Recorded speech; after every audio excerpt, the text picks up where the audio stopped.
Hey guys, we're back with the XR250 this week. We're gonna go ahead and work on the front end today. There's a couple things that need to be addressed so the bike can get back on the road. First thing is really mainly just cosmetic, but the fork boots are all tattered. I went ahead and cut them so I could take a look at the fork seals, but they're still nice and flexible and not leaking. This is the other side. So we're gonna be dropping the forks to replace those fork boots, putting a new set of brake pads in, and the front tire is flat. For the time being, I'm gonna actually just go ahead and keep this front tire because there's halfway decent tread on it. We're gonna go ahead and get started. First thing we need to do is get the front wheel out. So we need to loosen up these 4 bolts here and slide out the axle, and the front wheel should just drop out.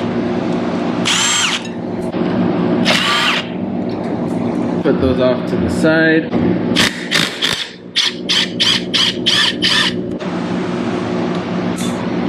It should just slide out here.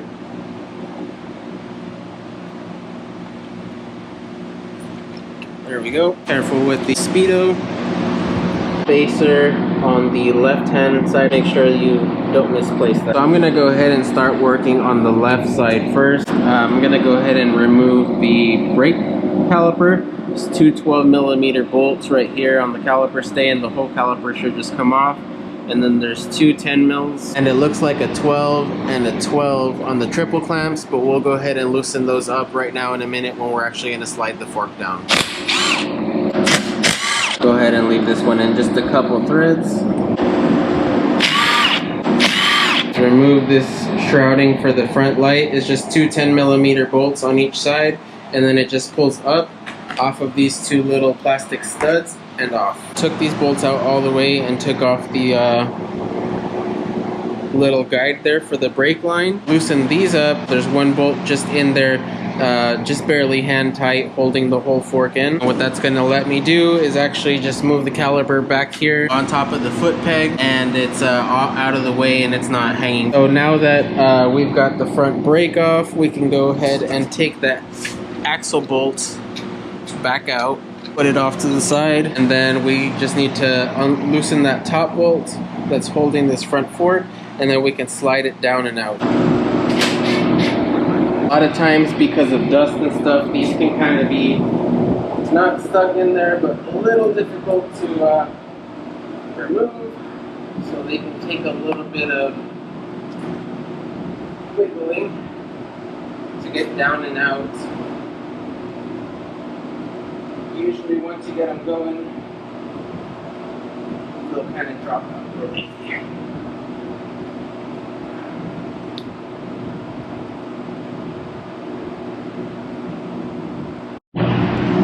Okay, so this is the front fork out of the bike. I did end up having to take off those registration stickers completely. Had to use a razor blade just very, very carefully because they were so baked on there from the sun, and then just used a little bit of adhesive remover to get everything off, and then it actually slid out super easy. These are the fork boots that I'm going to be using. They're from Polysport. Pretty inexpensive. They are a little bit different in color. They're kind of a purplish blue, but whatever. In order to get the old ones off, should just be these 2 little band clamps.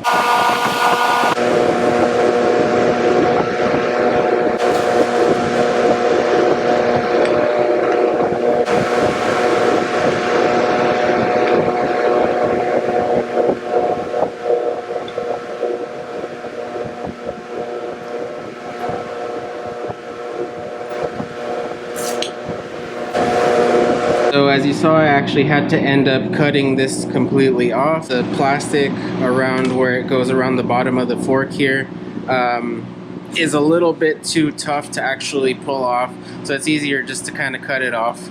I'm gonna get a rag and probably some carb cleaner and just clean this off real good to get all this gunk off, and then we'll install the new boot.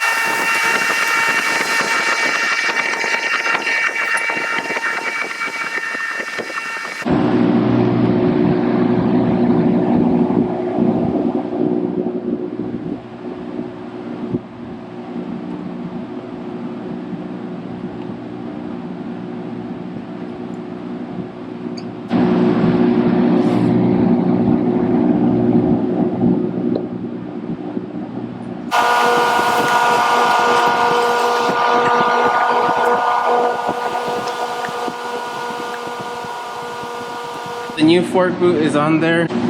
The new kit actually comes with zip ties. I'm gonna go ahead and just put these in the parts bin. I'll go ahead and slide this fork and we'll tighten down one of the head stem bolts just to hold it up there. Once both forks are in there, we'll put the zip ties on so they look nice and uniform.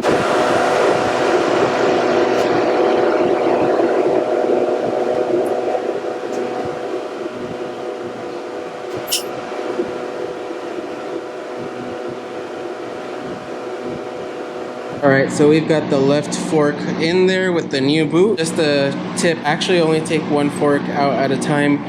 That way you put it back exactly how it used to be. And take a measurement from the top of the fork that you haven't taken out and just match it on the other side. Just put a tiny little Sharpie mark on the fork and on the triple clamp here. That way it's aligned, although that's not so crucial, but I just like to do that. So I'll go ahead and tighten up just one of these. Alright, so I'm gonna go ahead and put the front brake caliper back on. So just a side note, these are different lengths. The longer one goes up top and the shorter one goes on the bottom.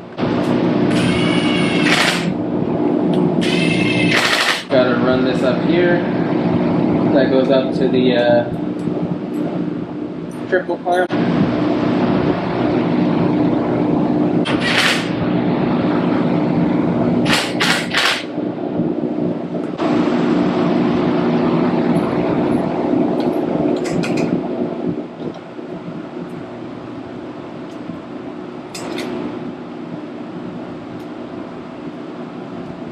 Alright, so that's the left side pretty much done. We just need to go back and torque the bolts on the triple clamp and well, all the bolts on the brake system pretty much, but we are going to go ahead and change out the pads. Going to go ahead and repeat the process for this side, and then I'll pick up from there. The only thing we really need to remove from this side is going to be this little plastic clamp that's for the speedo cable, but it's just one little Phillips. So this is the other side in with the new boot. I didn't film it because it's exactly the same process. Put it back up in the triple clamp and measure it. It's about 1 millimeter what it was before. So they're at the exact same height. Put them at the same orientation. I mean, it kind of doesn't really matter because these do rotate. If it's off just a little bit, you can rotate the fork. I'm gonna go ahead and torque the triple clamps, 24 foot-pounds for the top ones and 20 foot-pounds for the bottom.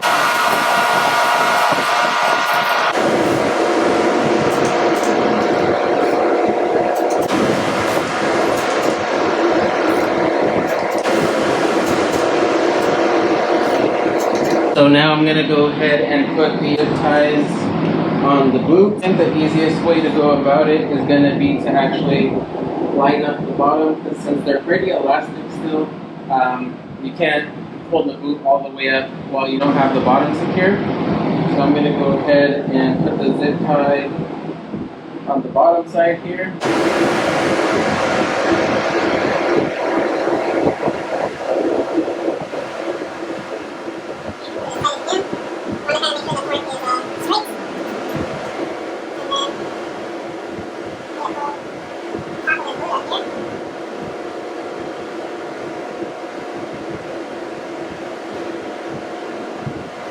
Go ahead and cut off the excess.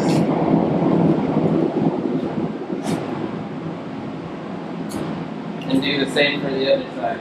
That is the finished product. New boots are on, looking good. Go ahead and move over to the brakes and start getting those torn apart. There's just a little inspection plug down here at the bottom. She takes a flathead screwdriver. Yeah, 5 millimeter Allen head. Just go ahead and undo that.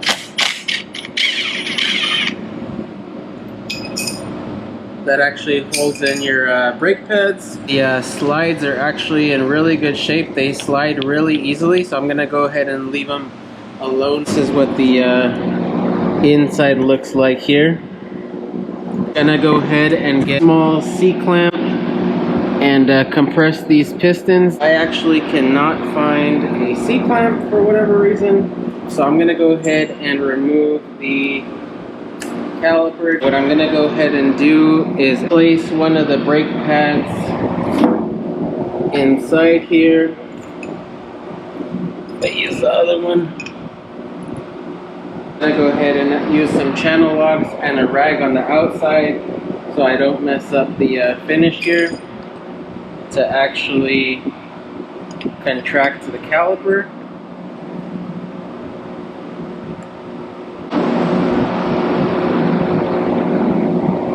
Contract the pistons, I'm sorry.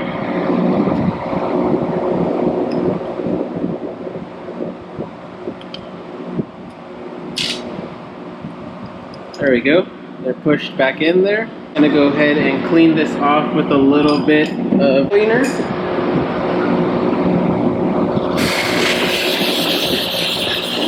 And a rag.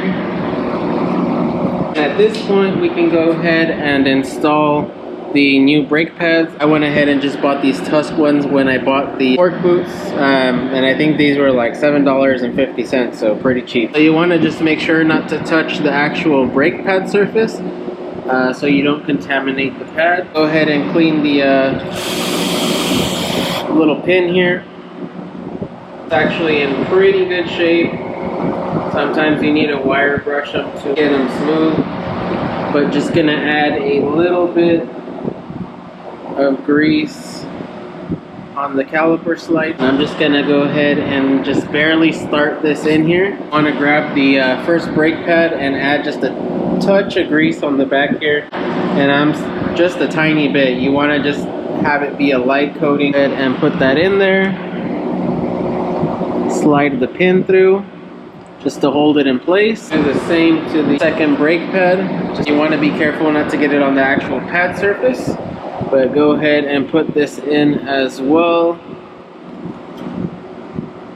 Slide the pin through. Go ahead and tighten up the pin here.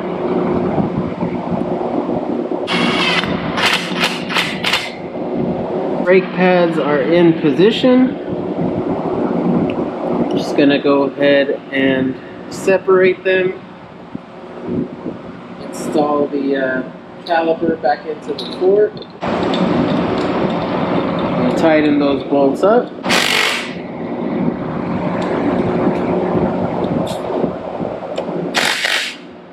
Actually, the old brake pads weren't that bad.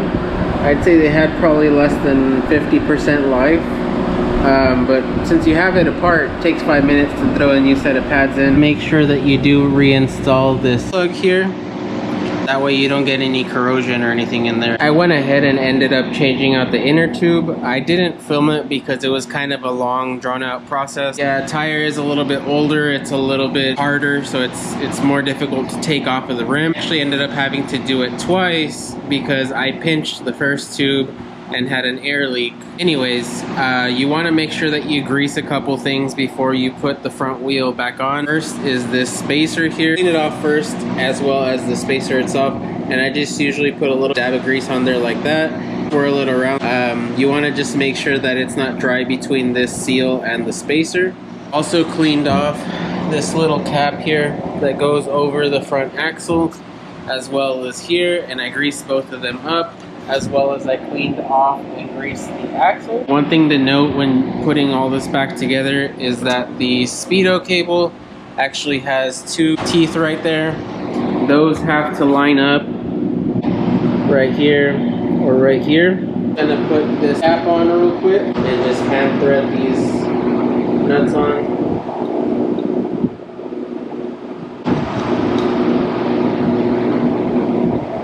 Tighten everything down in just a minute. Try to match up the speedo. Make sure you don't use the little spacer there.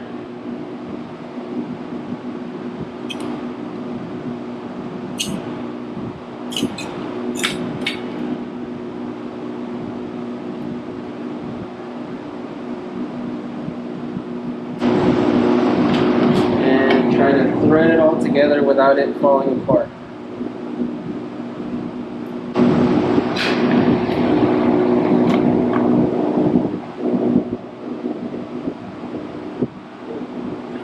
Try to get it in just a couple threads. I'm not not gonna actually tighten it. I'm just gonna run it down.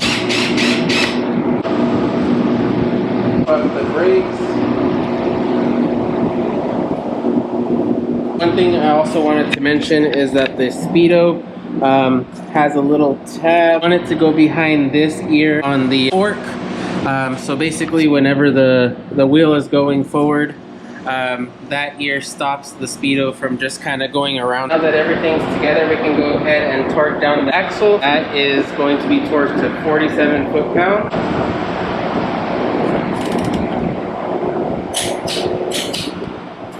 Go ahead and torque these down to 9 foot-pounds.